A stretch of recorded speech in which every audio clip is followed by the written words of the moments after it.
السلام علیکم۔ وعلیکم السلام۔ کیا آپ بھی اپنے بابا جان سے ملنے آئے ہیں؟ نہیں، میں اپنی مما سے ملنے آیا ہوں۔ اور آپ؟ میں تو اپنے بابا جان سے ملنے آیا ہوں۔ کاش میرے بھی امی ابو ساتھ رہتے تو میں اسکول جا پاتا۔ کیا آپ کی امی آپ کو اسکول نہیں بھیجتے؟ نہیں، ان کے پاس اتنے پیسے نہیں ہوتے۔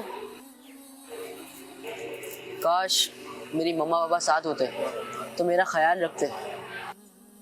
سب بچے اپنے بابا جان کے ساتھ پکنک پر جاتے ہیں، پر میں تو کبھی پکنک پر بھی نہیں گیا۔ لیکن آپ کی تو مما ہے نا آپ کے ساتھ میں، جو آپ کا خیال رکھتی ہوں گی، اچھے اچھے کھانے کھلاتی ہوں گی۔ میں نے تو اپنی مما کے ہاتھ کا آج تک ناشتہ بھی نہیں کیا۔ مجھے مما پاپا دونوں چاہیے۔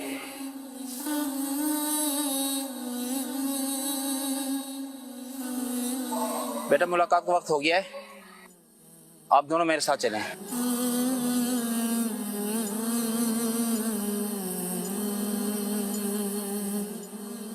بابا مجھے چھوڑ کے مت جانا بابا۔ بیٹا رو مت، میں آپ کے لیے کھلونے لایا ہوں نا۔ میرے بچے کو فٹ بال پسند ہے نا، بنے گا نا فٹ بالر میرا بیٹا۔ الٹا سیدھا کھانا کھانے کی وجہ سے میری یہ حالت ہو گئی ہے، روزانہ ٹرپ لگتی ہے مجھے۔ مما مجھے آپ کی بہت یاد آتی ہے مما۔ بابا مجھے نہیں چاہیے فٹ بال، میں بس آپ کو چاہتا ہوں، مجھے اپنے ساتھ لے چلیے بابا۔ مما میں آپ کو چھوڑ کر کہیں نہیں جاؤں گا، ماں مجھے اپنے ساتھ لے جائیں، میں دوبارہ وہاں نہیں جاؤں گا۔ بیٹا بابا آتے ہیں نا، ہر ہفتے ملنا آتے ہیں نا اپنے بیٹے نہیں سے بس ملنا۔ بابا مجھے اپنے ساتھ لے چلیے۔ مما آپ بابا کے ساتھ کیوں نہیں رہتی ہیں جیسے اور سارے بچے اپنے ماما بابا کے ساتھ رہتے ہیں؟ بابا نہیں بس مجھے اپنے ساتھ لے جائیے بابا، مجھے اپنے ساتھ لے چلیے۔ بیٹا آتے ہیں نا آپ کے بابا جانی ہر ہفتے ملنے۔ بابا مجھے ساتھ لے چلے بابا۔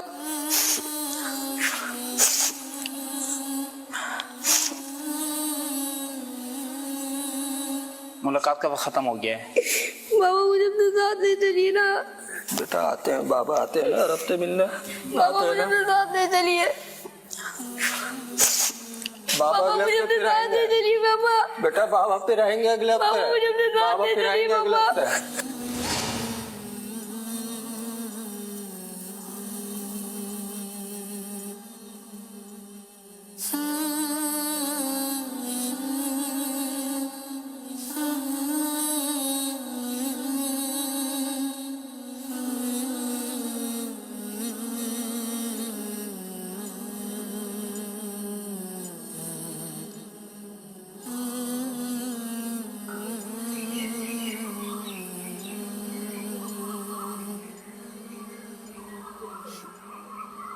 کیا سب کچھ پہلے کی طرح نہیں ہو سکتا؟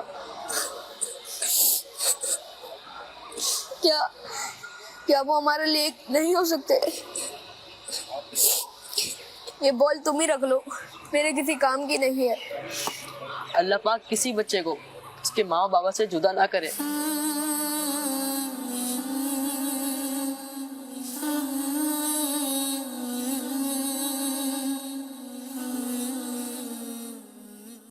جی مدنی چینل کے ناظرین، اللہ کسی بچے کو اپنے ماں باپ سے دور نہ کرے۔ یہ ماں باپ غصے میں آ کر، جذبات میں آ کر جلدی فیصلہ کر لیتے ہیں۔ آج کل تو یہ عجیب سی باتیں سننے کو ملی کہ شادی کو چند مہینے ہوئے اور لڑکی کہتی ہے میں نے طلاق لینی ہے، لڑکا کہتا ہے میں برداشت نہیں کر سکتا، میں نے طلاق دینی ہے۔ بلکہ بدقسمتی ہے کہ اب تو ماں باپ بھی بچی کو کہتے گھبراؤ نہیں، آ جاؤ میرے پاس، میں تمہاری دوسری شادی کروا دوں گا، اپنے سسرال سے طلاق لے کر آ جاؤ۔ اور وہ اپنے بچوں کو لے کر جب اپنے والدین کے گھر جاتی ہے، والد بیچارہ کوشش کرتا ہے بہن کو اپنی بیٹی کو پالتا ہے، مگر وہ سوچتے نہیں کہ جب والد کا انتقال ہوگا تو کیا بھائی اپنی بہنوں کو اس طرح ٹیک کیئر کر سکے گا؟ نہ کرے ایسا۔ اتنے سارے یا شادی شدہ افراد بیٹھے ہوں گے، میں آپ کو زندگی کا ایک تجربہ بتانا چاہتا ہوں۔ شادی کے جو شروع کے سال ہوتے ہیں نا پیارے اسلامی بھائیوں، پہلے 3 4 5 سال تقریباً سبھی کے گھروں میں کچھ نہ کچھ مسائل ہوتے ہیں اور لوگ انہی دنوں میں طلاق کر دیتے ہیں۔ اگر یہ پہلے 3 4 5 سال آپ گزار لیں، پھر سسٹم بن جاتا ہے، پھر تکلیف نہیں رہتی ہے، پھر گھر جڑ جاتے ہیں۔ آج بھی ہو سکتا ہے اس ہال میں ایسے بچے ہوں گے کہ جن کے ماں باپ جدا ہوں گے، وہ کبھی باپ سے الگ ملنے جاتے ہوں گے، ماں سے الگ ملنے جاتے ہوں گے، ان کی زندگی بالکل عجیب و غریب ہو جاتی ہے جب وہ دوسرے بچوں کو دیکھتے ہیں کہ اپنے ماں باپ کے ساتھ وہ کیسے گھوم رہے ہیں، اور ہماری ماں ہمارے ابو کے ساتھ نہیں، ابو ہماری والدہ کے ساتھ نہیں، ہم کس کے ساتھ رہیں؟ یہ کیوں نہیں سوچتے فیصلہ کرنے سے پہلے؟ تو اے میرے پیارے اسلامی بھائیوں، اے میری بہنوں، جو میرے بڑے بزرگ سن رہے ہیں، آپ بھی کبھی یہ آفر نہ کریں، انتظار کیجئے، وقت دیجئے۔ آپ کو لگتا ہے معاملہ بہت خراب ہو گیا ہے تو پھر دارالفتہ اہل سنت آئیے، ہمارے مفتیان کرام سمجھائیں گے، اور اگر خدا نہ خواستہ آپ نے طے ہی کر لیا ہے کہ طلاق دینی ہے، میں پھر بھی آپ کو مشورہ دوں گا کہ شریعت نے کچھ طریقے بتائے کہ طلاق کیسے دینی ہے، جدائی کرنی ہے اس کا بھی شریعت نے طریقہ بتایا، مگر اس جدائی کو بھی غیر شرعی طریقے سے کرتے ہیں، یا بعض اوقات ایسا انداز ہوتا ہے۔ ہم چلیں گے قبلہ مفتی شفیق صاحب کی بارگاہ میں، ہمارے علماء کرام ہمیں کیسے سکھاتے ہیں، کیسے سمجھاتے ہیں۔ ان کے پاس تو روز ایسے مسائل آتے ہیں، جب ہم نے ان کو بتایا کہ ہم اس طرح کا ایک باقاعدہ سیگمنٹ کرنے جا رہے ہیں تو انہوں نے خود ماشاءاللہ ایک ویڈیو بنا کے بھیجا ہے۔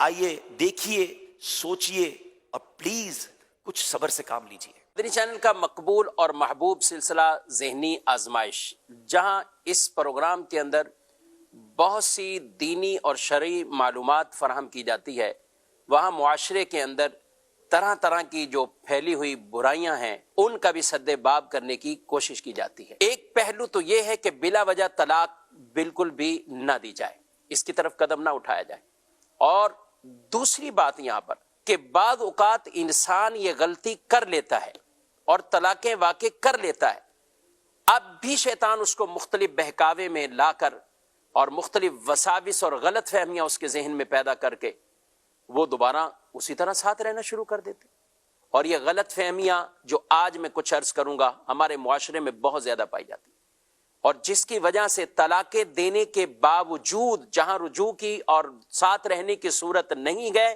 پھر بھی ساتھ رہ رہے۔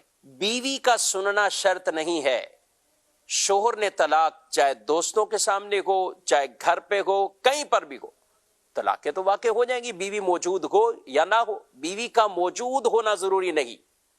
اچھا آگے کہتے گواہ نہیں تھے، طلاق کے وقت کے گواہ نہیں، تو طلاق کے وقوع کے لیے گواہوں کی بھی حاجت نہیں۔ ایک اور بات، نہیں جی غصے میں طلاق دی تھی، غصے میں تو نہیں ہوتی طلاق، طلاق دی ہی غصے میں جاتی۔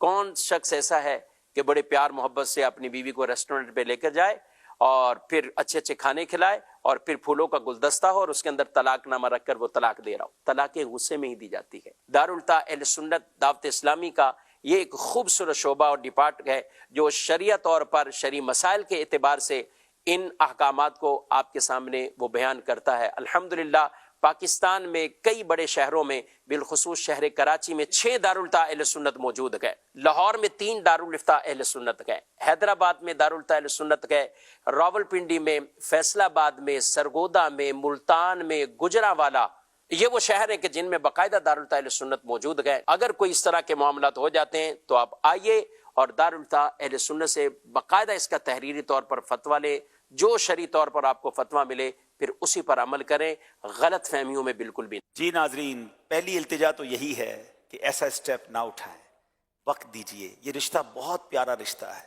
یقین کریں کئی ایسے لوگ ہو سکتا ہے مجھے تو کہتے بھی ہیں کہ واقعی شروع میں ہمیں لگتا تھا گھر نہیں چلے گا، مگر جب ان کو مشورہ دیا کہ 5 سال گزار لو، 4 سال گزار لو، اب آ کے کہتے اتنا خوشیاں ہیں، اتنا سکون ہے، پوری فیملی ایک ہو گئی ہے۔ ہم اگر وجہ سمجھے نا کہ ایک ایسا فرد تھا جو ہماری فیملی میں نہیں تھا، وہ اب ہمارے گھر میں آیا ہے، اس کو ہمارے گھر کے معاملات سمجھنے میں ٹائم لگے گا، گھر والوں کو اس کا مزاج سمجھنے میں ٹائم لگے گا، جب بھی جھگڑا ہو رہا ہوتا ہے کنفیوژن رہتی ہے، کچھ عرصے بعد سمجھ جاتے ہیں کہ یہ اب گھر کا ہی فرد بن گیا ہے، دونوں طرف سے نرمی ہو جاتی ہے اور معاملہ سیٹل ڈاؤن ہو جاتا ہے۔ تو خدا را اپنے رشتوں کو وقت دیجیے، اور اگر خدا نہ خواستہ میں نے جیسے کہا کہ یہ کرنا بھی ہے تو دارالفتہ اہل سنت سے ضرور رابطہ کریں، ایسا نہ ہو کہ کوئی ایسا کام کر بیٹھیں جو پھر حرام ہو جائے اور گناہ جاریہ کا کام ہو جائے، تو دارالفتہ کی رہنمائی بھی آپ کو مل گئی ہے۔